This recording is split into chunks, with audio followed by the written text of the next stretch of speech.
Event 25 on Australian Speedway is the speedcar feature race over 15 laps. A field of 14 cars now coming around, ready for this official start as the push chute starts to make its way onto the infield. As the big pack of speed cars now coming onto camera as they move onto the main straight. They're off and racing, 15 laps in front of them, and it is car number 13. Mike Sully leads them away there, but on the outside that was the high, wide and handsome car number 9 of Wayne Cover. The big field of speed cars negotiates turn 1 and 2, and they race down the back straight. And there's our race leader, Mike Sully, out in front of this very large field. Bill Yiannopoulos back there in second place on board car number 26. And then we go right back to the third place getter, and that was car 55, Ian Catchlove. Now Catchlove moves through into second position, but there he is, Mike Sully, one of the new drivers here on Australian Speedways, come out of the go-kart ranks and has certainly wasted little time in settling down behind the wheel of car number 13. Mike Sully now moves out of turn number 1 and 2, gets ready for the run down the back straight, and that is already the gap that he has made between first and second place. Down the back straight he travels once more. Mike Sully, car number 13, moves out of turn number 4. Onto the main straight he comes. Great battle going on for the minor placings now with the 55 Ian Catchlove just out there in second place. There they are now on camera. Going back to number 8, Shane Murphy in third. Then back to car number 12, which was Jeff Pilgrim. But our race leader, number 13, Mike Sully, very cool calculated drive as he moves out of turn number 4 onto the main straight once again. Almost clipped the fence there on that occasion. And there's the great big field of speed cars as they move out of turn number 2, getting ready for the run down the back straight. And look at that dice going on for the minor places. But our race leader, Mike Sully, moves it again out of turn number 4 onto the main straight he comes. Laps now starting to tick by, 10 laps remaining of this 15-lap feature race, and there's the battle for second place between car number 8 Shane Murphy, then back there to car number 12, which is Jeff Pilgrim.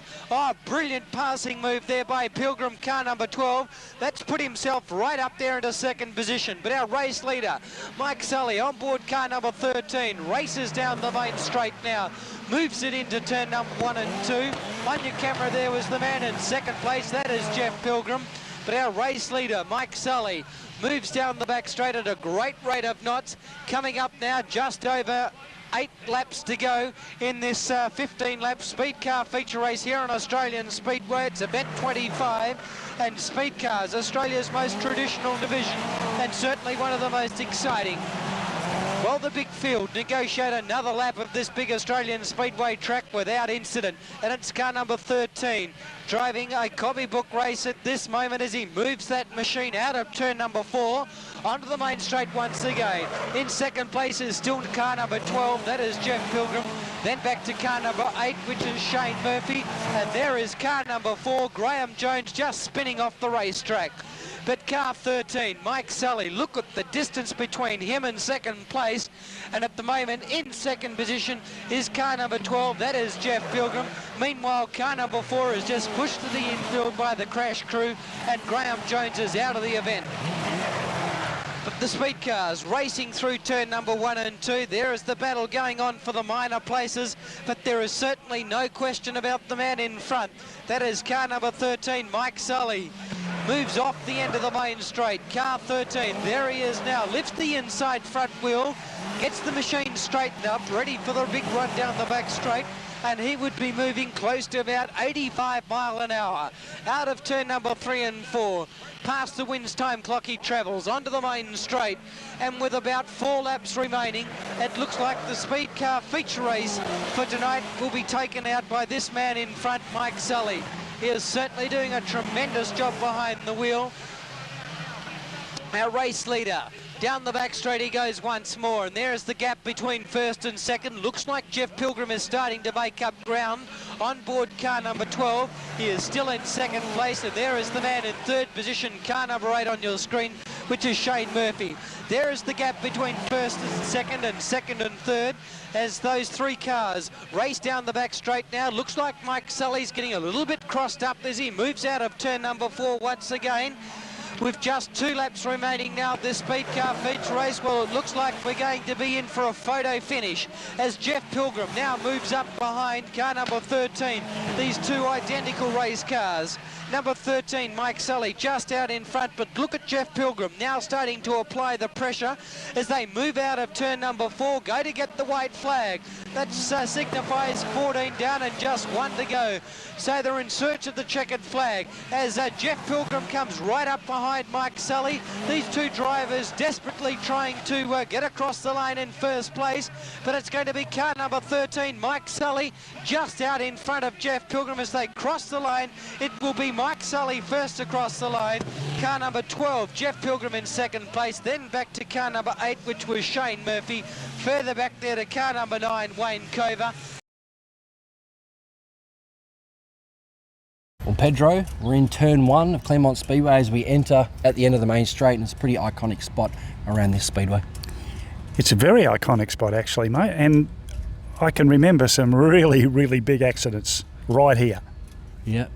Name a couple. I remember Jeff Pilgrim at the end of the main straight, crashing real hard, bending the fence, which you shouldn't be able to do in those days, and that kind of thing. That was a massive crash. I think, was that the one with Bob Goddard with him? Yep. It was a national title, maybe? It was a big event, and yeah, they dumped it right at the end of the main straight. I can remember a couple of others. Yep. I think it was 1981. Laurie Matthews famously went over the fence and ended up upside down on the benches. Yeah. The seating benches. Pretty much where we're standing, really. Right here. Yep. Little story to that. Peter Roebuck ran across the track with his camera. Yep. And Brad Thompson ran down from the PA box, and Peter passed his camera to Brad, and Brad took the photos that famously captures that moment. Wow, there you go. So I don't know if it's a Peter photo or a Brad photo. I'll let them argue that. Another one, my brother Darren was actually sitting on the little benches. They used to have, people that didn't know, these wooden benches that set up, along here.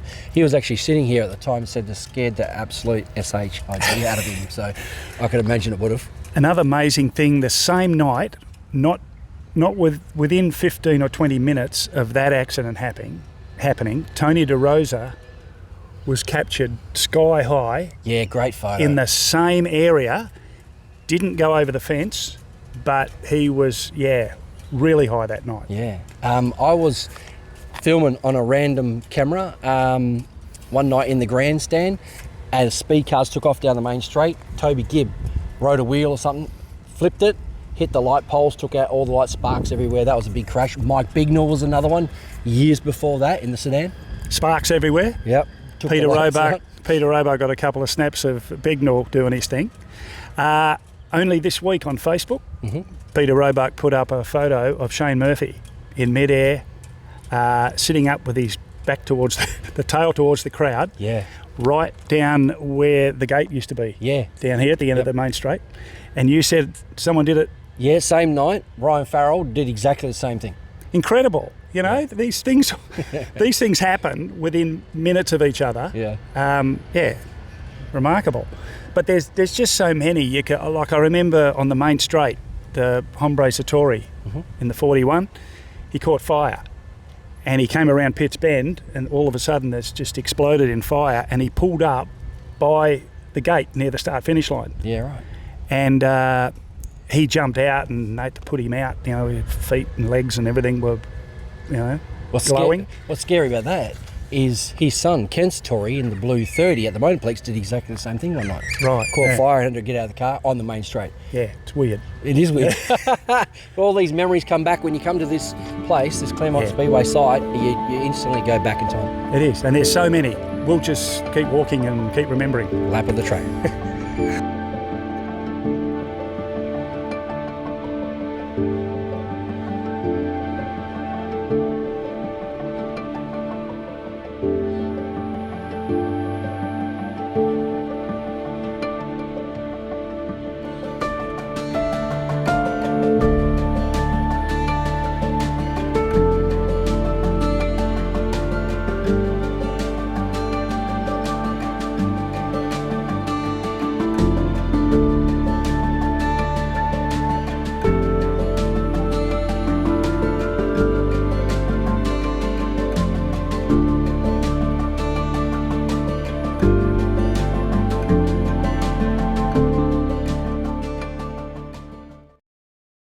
Well, we hope you enjoyed some of those photographs from some of those talented photographers.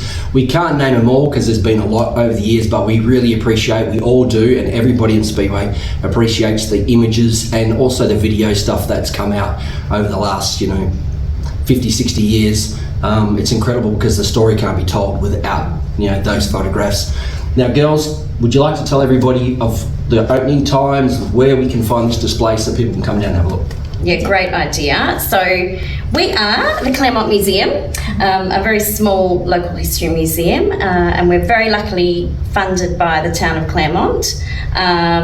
So we are located in Claremont, the suburb, on the river at 66 Victoria Avenue.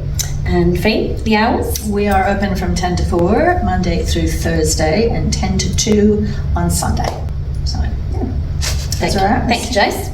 Glad we got that out before we get to the end and forget. It is free. Yes, thank you, Fee. Which is very important. Yeah. For everyone to know that they are more than welcome to come on down. Yeah, and that's important to us because we're about sharing stories and which is actually important as to what you said about the importance of all these photographers and people coming forth. We wouldn't exist without people collecting that history, without photographers, without archivists, people having all these things. So we're appreciative of people who do that on behalf of various different groups and institutions, particularly Speedway. Now that we're big fans. Yeah. We found over the years, and I'll talk for Pedro here because you'll agree, I'm sure, but everything has a story in Speedway. So whether you grabbed somebody's helmet, there was a flat tire, you've got a photograph, everyone has a story of what their item or the thing that they have collected, or many, and reason why they've done it. Did you find that when you see people starting to come in, because you've only been open a little while, but already you go, oh, I remember that day, oh, I've got that t-shirt at home. Have you? Definitely. I think the big one are these two signs back here. Yeah.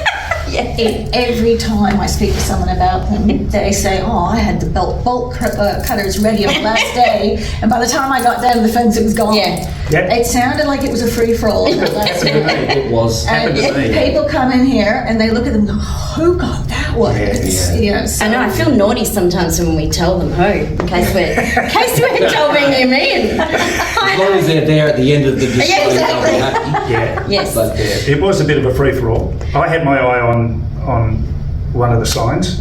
By the time the emotion came over and that you'll remember at the end you were out there with a camera. I was filming and taking photos and all that stuff, And the sprint car started to pull up on the start-finish line along the infield and started to rev their engines like as a rebellious thing, we're past curfew. Past curfew. Go get stuff type thing. And I looked across into the I was up at the top of the grandstand, and there's a building next door with some verandas on it that's still at the showground.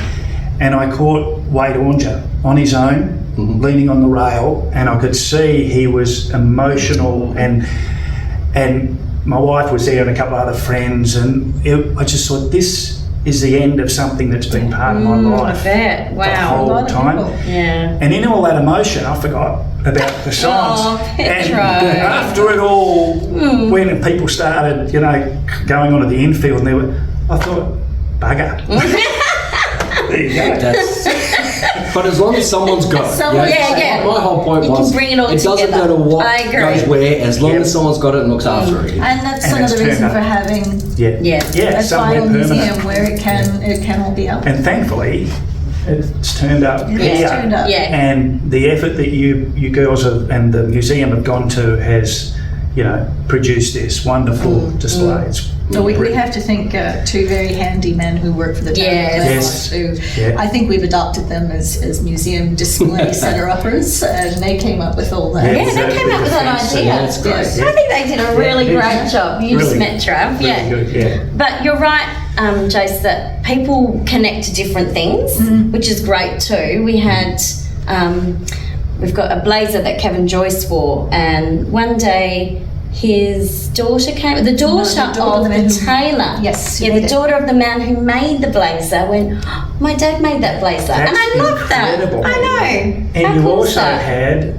the man who printed the poster That's or made right. the poster. He designed Yeah. the posters. Designed Yes. the poster. Yeah. It's incredible. Like, I know. It's amazing everyone coming sort of out of the woodworks with Yes. this Yeah. connection. The difference between speedway, I think, football and cricket is, you play cricket, you might be in an Australian test side, you've got a baggy green, you've got a white jumper or a white shirt. You go to football, you might play for West Perth or, in the Victoria Hawthorn, whatever, and you've got the same jumper. Okay. With speedway, we have the great thing of, I'm going to change my colours, I'm going to change my car. Lots of things happen, so you get lots of memorabilia and lots of things get That's passed true. down through. So everything's unique and different. And someone might only have a certain car for 6 months and then they change it. Or the panels, and someone rips the panel off. And that's why I think a lot of memorabilia is so sought after. Yes. Because it's unique in one Right. era of time. That's true. yeah. Yeah, Very we've true. got a cap that Miles Tomlinson wore. Wow. And it Grumpy tells... but lovely, Miles. Oh, he's only lovely to us because we don't know him because he's no longer with us, sadly. Sorry, Miles. But that hat is really interesting because when we first saw the hat, we didn't get the Miles connection. We didn't realise that. We just saw Gary Rush's signature on it. And we'd been reading about Gary Rush beating Mr. Sprint Car Alf Barbagallo, and we were in that story. So we were just like, oh, this is cool, we should put this on display. And then as we're setting things up, we saw a little writing that it said 2 miles, and we were like, oh wow. And then we found this photo and Miles is wearing the hat, and yeah, like you say, There you go. everything Just starts story. coming Yeah. together. Yeah. And even the fact that the hat, it's a navy blue one with the Quit logo, that says something too, because we've also got, Kevin Joyce's jacket has the Winfield logo. So Yeah, the there was, sponsorships. Yeah. there was the pre and post smoking will kill you, That's it. Yeah. sponsorship. And we So- went other way, the Quid. We Yeah. had Coca-Cola, Yeah. Ian Diffin. Ian Diffin, I was going to say in between we had Ian Diffin, wasn't it? And he was a big supporter of Speedway Yeah, for a few absolutely. years.